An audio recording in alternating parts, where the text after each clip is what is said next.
Good morning, everyone, or now I guess it'd be good afternoon here out here on the East Coast. Welcome in to a special bowl game edition of Vol Society Live. My name is David Morrison from the Vol Society, the lead analyst, and Happy New Year, Vol fans. It is game day. It is the Cheez-It Citrus Bowl day. Tennessee getting ready to take on Iowa in about 59 minutes, 1 o'clock Eastern Time, 12 noon Central. Down in Orlando at Camping World Stadium. Tennessee back in the Citrus Bowl for the first time in over 20 years and taking on a familiar bowl opponent in Iowa. This will be, I believe, like the third time we've met Iowa in a bowl game. Last time we met was down in Jacksonville at the in the Gator Bowl, I believe, like in 2014, 15-ish, around that time. But yeah, welcome into Vol Society Live. We got some viewers chiming in.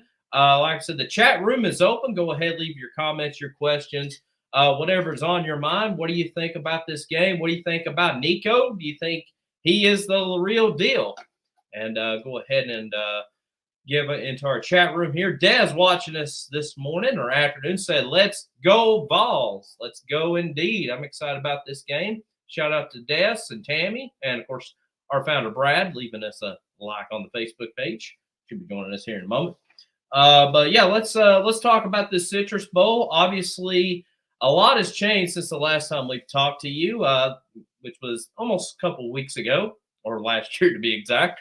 We thought going into this game, it looked like it was going to be Joe Milton kind of going because it seemed like, well, we were preparing for Nico to play, and then we started hearing that Joe Milton might play because it's in Orlando. Well, since the last time we talked to you, Joe Milton is not going to play in this game, and it is the Nico Iamaleava show starting today. We've waited 22 months for Nico to get the start at quarterback. We've seen him play a little bit this year in blowout situations, but now this is the real deal. This is the Nico show going forward. Let's see if all the hype is into Nico, and it starts today against a very tough Iowa defense that's ranked 5th in the nation, only giving up 274 yards per game.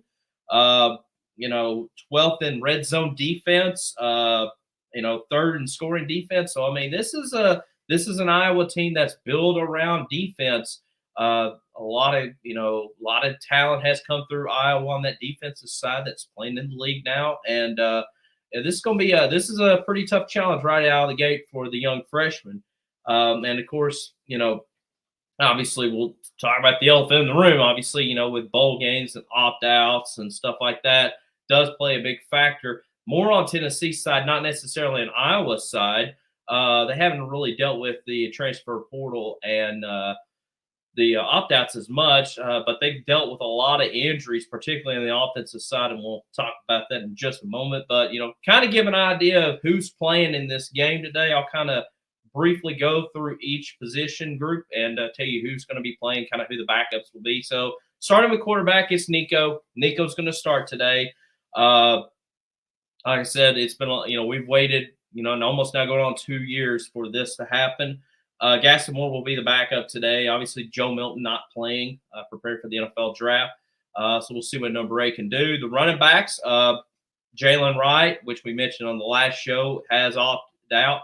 Folks on the NFL draft. And then another running back, Jabari Small, since the last time we talked to you, has also opted out.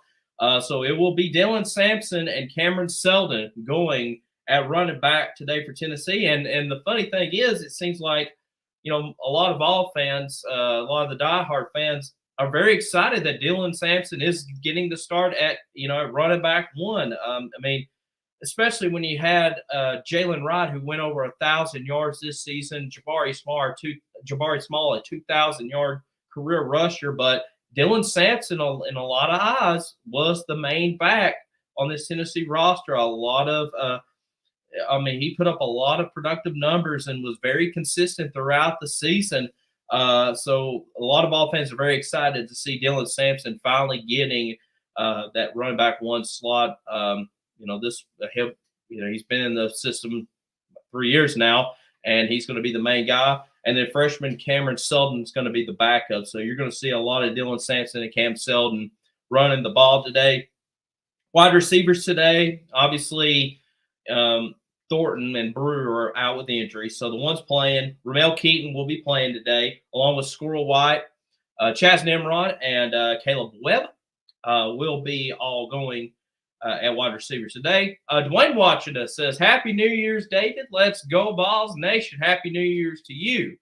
Yeah, like I said, you can be like Dwayne and Des earlier. Leave your comments and your questions. Like I said, you don't have to necessarily have me talking the whole time. This is your show, too. But yeah, so you got, like I said, you got Keaton, you got White, Nimrod, Webb going. So, and, having Nimrod and Webb, in my opinion, really helps out for Nico because he's practiced with a lot of these guys earlier in the year and has very, very familiar with them, even in mop-up duty. Hello to my grandparents watching along today. And Dwayne says, I'm so ready for Nico. I am too. I'm excited to see what he can do. Tight ends today, the usual suspects in Jacob Warren and McCallum Castles, both playing in this game. And then the offensive line is going to be very interesting. That's probably going to be the biggest question mark, in my opinion. Phil watching this says, Happy New Year's, David and Brad and Vol Society. Happy New Year's to you, Phil.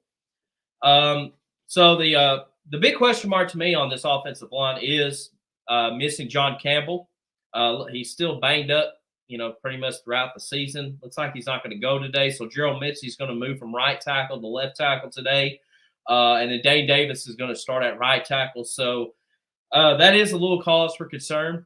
Like I said, Mitzi's better at left tackle than right tackle. So in a way, I'm okay with that. But, Dane Davis has been banged up throughout his Tennessee career. So, if Davis goes out, you move Mitzi back and then put in Crawford at left tackle. So that's going to be kind of where my eyeballs is going to be really focused on is on the tackles positions today, really protecting Nico.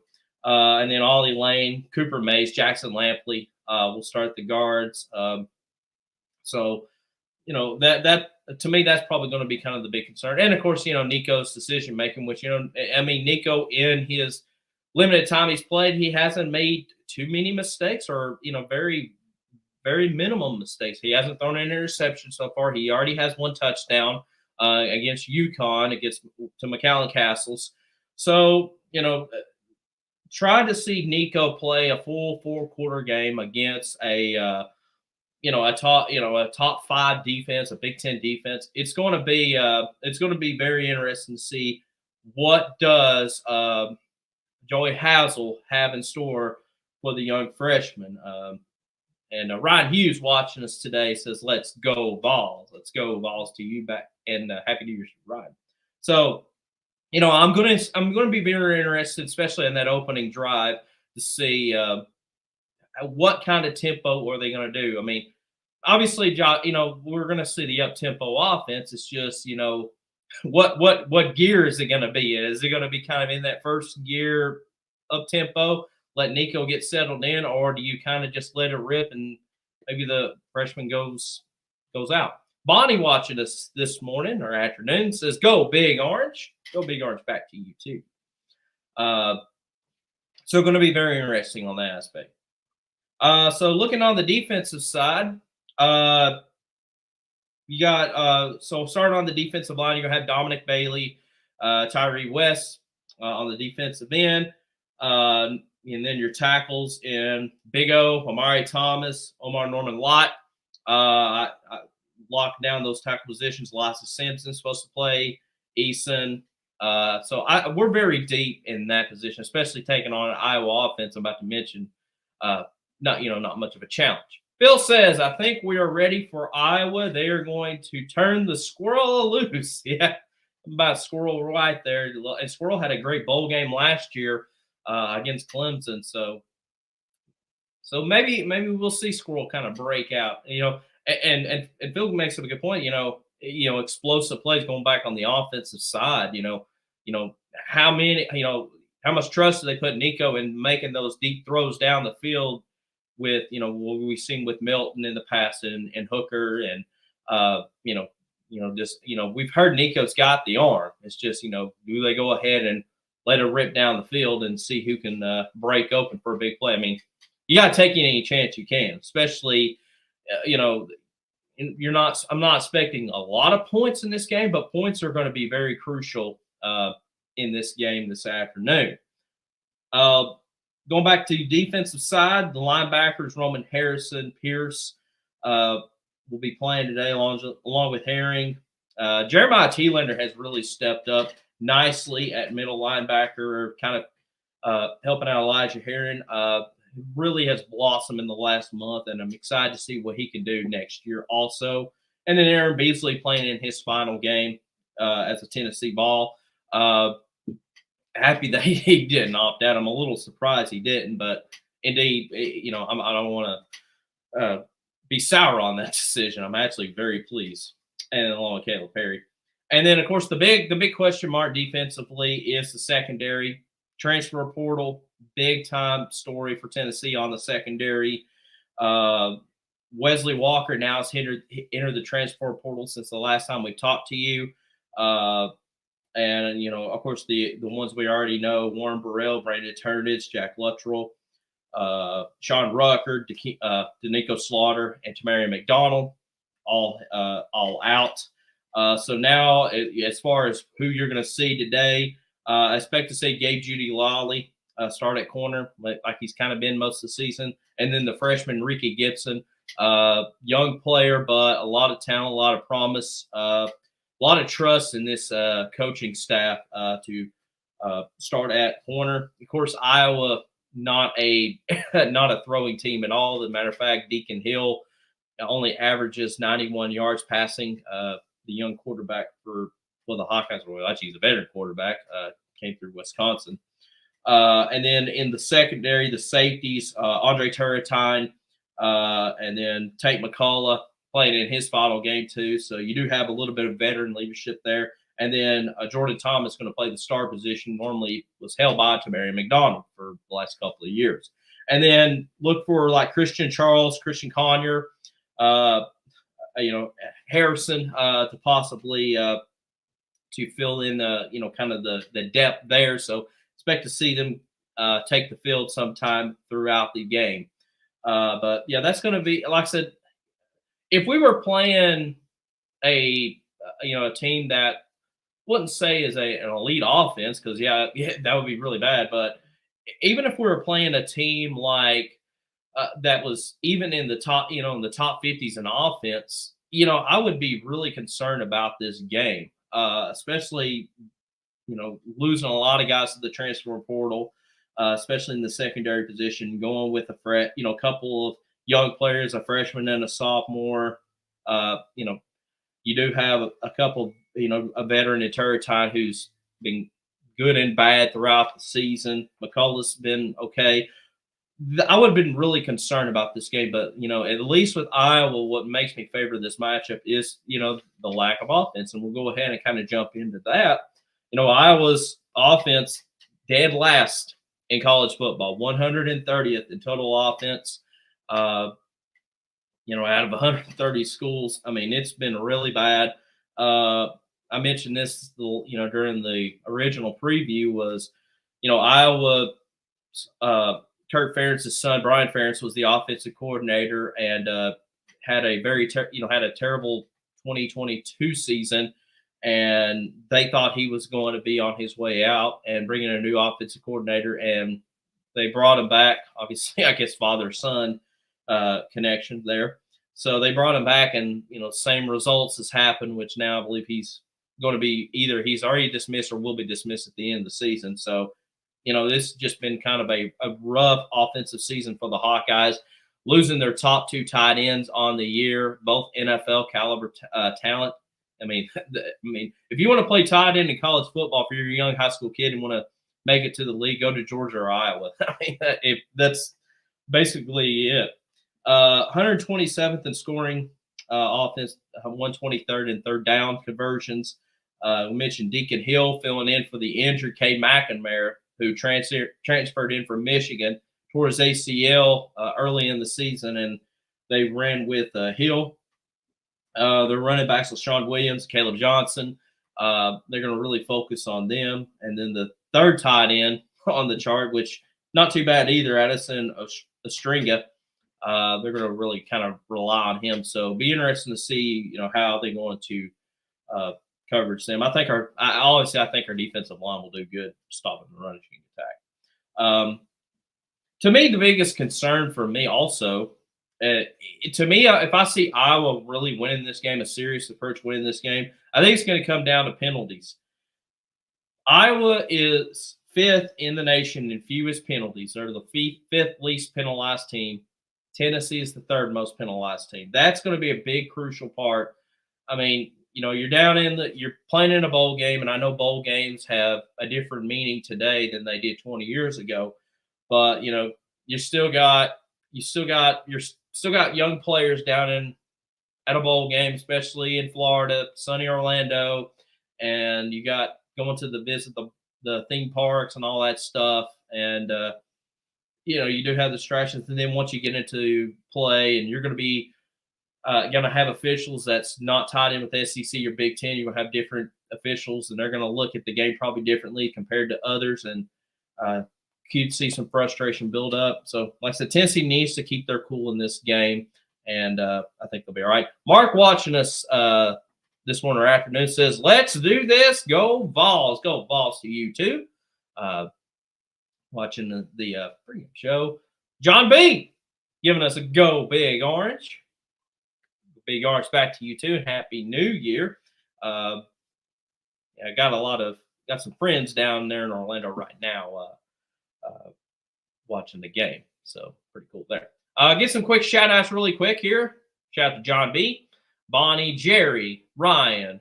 I think we mentioned Tammy, Mark, Mac, my dad, Corey, Chris, Jackie, and we mentioned Des and Brad already on there. Any comments or questions? What's your thoughts? What's your score predictions?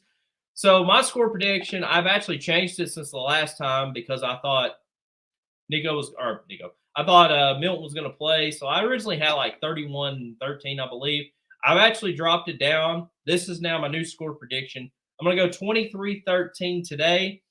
I think Tennessee will do enough to get the win.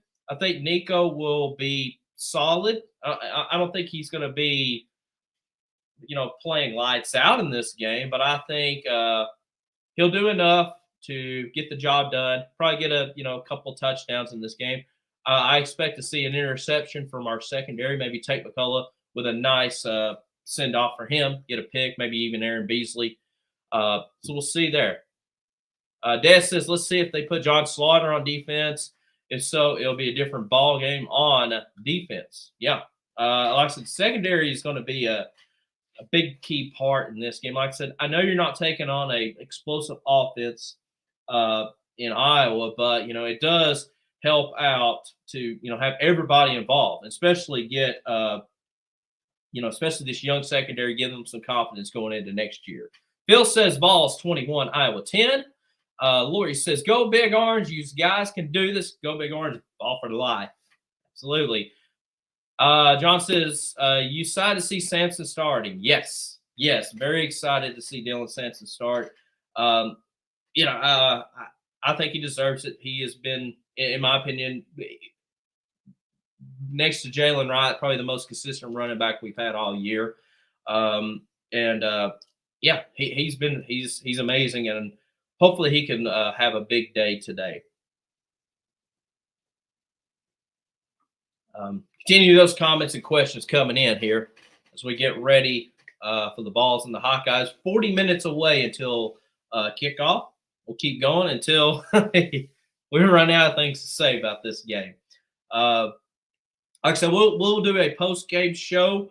I had it scheduled to go right after 5 o'clock, although I do have a little bit of a commitment going on at that time. So I will probably end up pushing that post-game show later on tonight.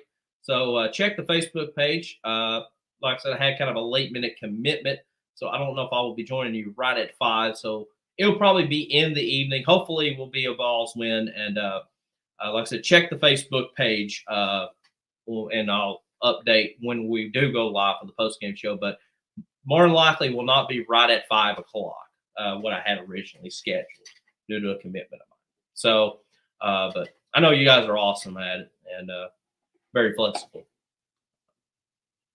Shout out to Pastor Scott leaving us a like on the Facebook page, watching us today.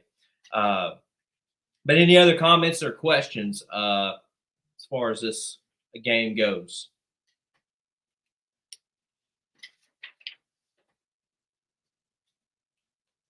While you're thinking of anything here, go ahead and give an update on some of the transfer portal players coming in and possible targets really quick. I can't remember if we've mentioned this on the last show, but I'll go ahead and just maybe repeat myself. Transfer portal update. Tennessee ended up picking up 4 players so far in the transfer portal, including a couple of guys, or 3 guys that signed on National Signing Day back in late December. Start off with Jermon McCoy, a defensive back from Oregon State. Huge pickup for Tennessee. Already mentioned who's all left Tennessee in that secondary. So a nice addition there. And also safety Jacoby Thomas from Middle Tennessee. A lot of schools are really looking at him. Even some big schools in Tennessee end up landing him. Holden States, tight end from Notre Dame. It will be on Tennessee's roster next year. Obviously, you're losing Jacob Warren, McCallum Castles, and your only scholarship tight end you have coming in is Ethan Davis, who hasn't played too much this year. Obviously, kind of redshirting pretty much, to be honest. But that's a nice addition for that tight end room, especially you're going to have States and have Davis as the tight end position. It seems like Tennessee's very comfortable lately using their tight ends. And then the big pickup, Chris Brazzell, the wide receiver from Tulane. Tennessee was really on him early on as soon as he entered the transfer portal. Ended up scooping him up. Very explosive player. And this really helps out, especially if Brew decides to come back. And I'm going to talk about, I'm going to go ahead and talk about this target. So Tennessee's also looking at wide receiver from Texas A&M, Evan Stewart, the number 1 wide receiver in the transfer portal according to 24/7. The reason I bring this up is, it seems like Brew is going to be coming back next year. But the honest reality is, Brew's coming off that Achilles injury. I just don't think Brew, if he does come back, obviously we're going to be excited, but I don't know if he's going to be that same Brew McCoy we've seen the last couple of years, kind of that explosive player. And I think adding the addition of Brazzell and Stewart, along with Squirrel White and along with Mike Matthews coming in, I really think they are going to focus more on Brew being a possession wide receiver and use the other guys to be the explosive players. And it seemed like, I even thought too, man, Brew's really going to have that breakout season, kind of like Tillman did 2 years ago. Jalen Hyatt did, last year. And then this year, I thought Brew was going to be that guy, but we just didn't really have it, obviously, due to Brew being injured, and of course, Milton, not the quarterback we thought he was. But I think this really, if you do, obviously you got Brazzell. I think Brazzell can be an explosive player. And then if you do add the addition of Evan Stewart, that really locks up your explosive players along with Squirrel them. And then you can focus on Brew to kind of get back to somewhat being his old self. I mean, we saw it even last year or 2 years ago now, 3 years ago now, because we're in 24, with Tillman being injured early on, and then Jalen Hyatt just took off and won the Blitnikoff. So very interesting to see this roster kind of shaping out. Obviously, once we get into the offseason, we'll learn a little bit more about, where everybody's at depth chart wise. I mean, we still got a long ways to go, including playing this game today. A lot of interesting stuff going on. Any other comments or questions before we kind of wrap it up here? Shout out to Michael leaving us a like on the Facebook page. Yeah, I think we've kind of covered it all. Like I said, this is as far as what this game has transitioned from to even last week to now, it's been It's been a complete different 180. John saying Happy New Year, brother. We'll try to catch you post game. Thank you, John. Uh, yeah, I mean it's been a completely different change, especially with Milton now opting out, and now the focus on Nico, and especially kind of that talented quarterback class from a couple of years ago, 22 months ago, to now starting to see them take shape. Obviously, Malachi Nelson, one of the quarterbacks that was in that class, going to USC's now in the transfer portal. Arch Manning, kind of getting some media attention with Texas in the playoffs, and seems like Quinn Ewers is coming back to Texas. We've seen Jackson Arnold play in the Alamo Bowl against Arizona. He was part of that class for the Oklahoma, and now Nico takes his rightful place right now here in half an hour and see what we're going to see from the young QB. But should be very interesting. Like I said, excited about it. We will do a post-game show. I'll just say this: it will not be immediately after the game, but it will be in the evening hours. So, so please check the Facebook page. I'll send the announcement out through the Facebook page and through the other social media accounts. But Phil says, have a great rest of the day, everyone. Indeed, too. But this is we'll go ahead and wrap it up. Like I said, get everybody ready. We are now 30 minutes away from the start of Tennessee and Iowa down in Orlando for the Cheez-It Citrus Bowl. So we'll go ahead and wrap it up. Thank you, everybody, for tuning in for the pregame show, and we'll talk to y'all later on in the evening. Check the Facebook page for the notification when we do go live for the postgame show. Until next time, this is David Morrison saying have a great day and go Vols. Beat Iowa.